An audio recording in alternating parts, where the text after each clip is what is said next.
Hey everybody, welcome back to Shenanigans on the Great Loop, coming to you from Chesapeake, Virginia. I am sitting on a face dock on the Chesapeake and Albemarle Canal, just south of Norfolk, and bit of a surprise today because I'm usually running late on my videos, and today I'm doing one back to back. I did one yesterday, I'm doing one today because I found myself here in an extra day, just taking a day off from the whole adventure and doing a little bit of catch up, clean the house. And then I've been asked by a few friends to do a boat tour, which is a good idea. So that's what I'm going to do today. I'm going to break from here and just narrate some pictures and show you guys the overview of the boat, some of the particular features. By no means is it a comprehensive thing, it's just an introduction. So here we go. I'll just show you around the boat. Shenanigans is a 2005 Camano Troll built in Vancouver, Canada. The boat is 31 feet long, it's 11 and a half feet wide, and is propelled by a single 4-cylinder diesel. Its fuel capacity is 132 gallons of diesel, and that gives it a range of approximately 250 miles plus reserve. If I use the reserve, it's about 330 miles down to zero. That's at normal cruise speed. If you're in a pinch, you could throttle back and extend the range a lot more.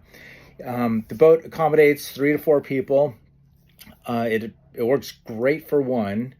It would work okay for a couple, or in my case, I'm running solo and we'll have occasional visitors, and it's appropriate for that. I was looking at the smallest boat I can get with as many features I can get, and so this one fit the bill real well. If you want something to compare it to, really it's a lot like a motorhome of a similar size, except it's about 4 feet wider and it doesn't have any brakes. Looking at the outside, it has an upper helm with a spacious seating area. In the back, it has a cockpit and lazarette storage. Let's see, moving on to the inside. This is one of the features that really drove me to this particular boat. It has just phenomenal visibility on the inside. So being in the saloon, you can, from one standing position, you can just look and see 360 degrees. So it's just a great convenience feature, safety feature, and even just sitting around, it's just nice to have an open space, especially since it's a smaller boat. And then just as far as comfort goes, I have a TV on board. This route, the cell coverage is great, so I've just been hotspotting off my phone. So I've had internet coverage, and I get YouTube TV. If I don't use that, I have satellite radio, so I'm well connected with information and entertainment. Moving downstairs is a galley, and as you can imagine on boats, the boat builders are very efficient with using space. So in this small galley, it's a full galley. I have a 3-burner gas stove, I have a gas oven, microwave oven, hot cold water sink, plenty of storage for 1 to 2 people, so it works very well. And plus a small galley, you can't get it too dirty either.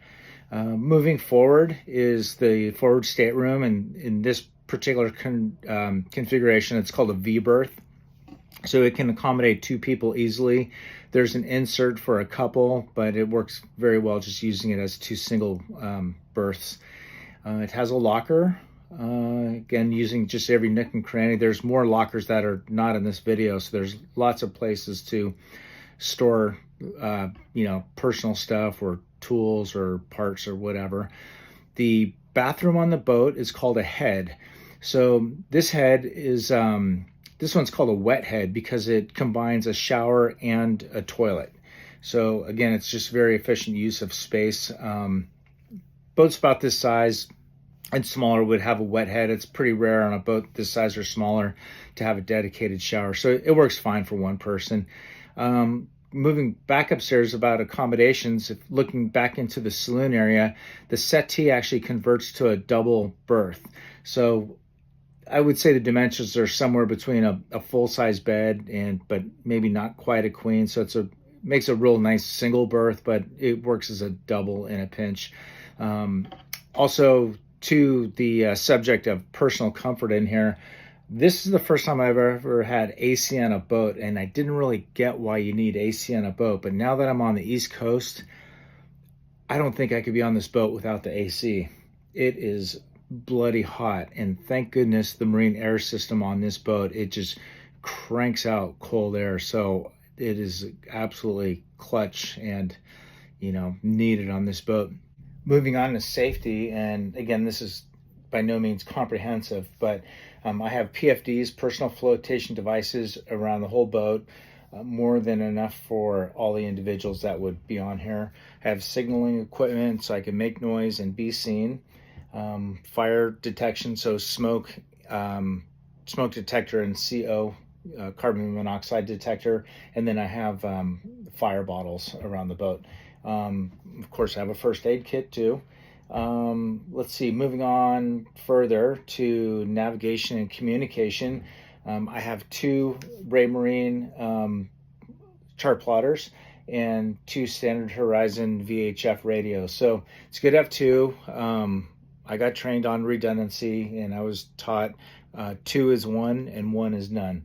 So in addition to that, and in the spirit of redundancy, I also have battery operated handheld transceiver rather, and I had iPad based and iPhone based navigation through Navionics.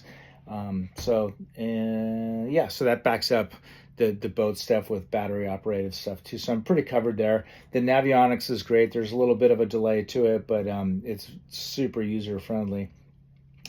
Let's see what propels the boat. So I have a 4-cylinder diesel engine. It's made by a company called Yanmar from Japan, and they are absolutely prolific in the boating world, especially in the sailing component of boating. So it's a very trustworthy brand. It was actually the engine I was hoping to get for when I found this boat. The boat also has a generator, so I can have electricity if I'm anchored out off grid, so to speak. And that's strong enough also to run the AC and everything on the boat. So I can run the microwave, the AC, do whatever. It's just like being plugged into shore. The last feature I'll mention about the boat is the dinghy. The boat came with an 8-foot Trinca dinghy, complete with a 2.3 Honda outboard motor, a couple wooden oars, and a sail kit. So I haven't used that too much, but I intend to, and it looks like a lot of fun. The Trinca has a bit of a following behind it.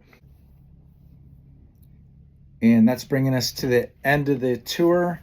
I'm really happy with the boat. I did look at one other boat on the East Coast, flew out to look at her, and it turned out when we took her out of the water for inspection, she had blisters on her bottom, and it turned out she was a smoker. So that was a good one to pass on. It really makes me appreciate this boat.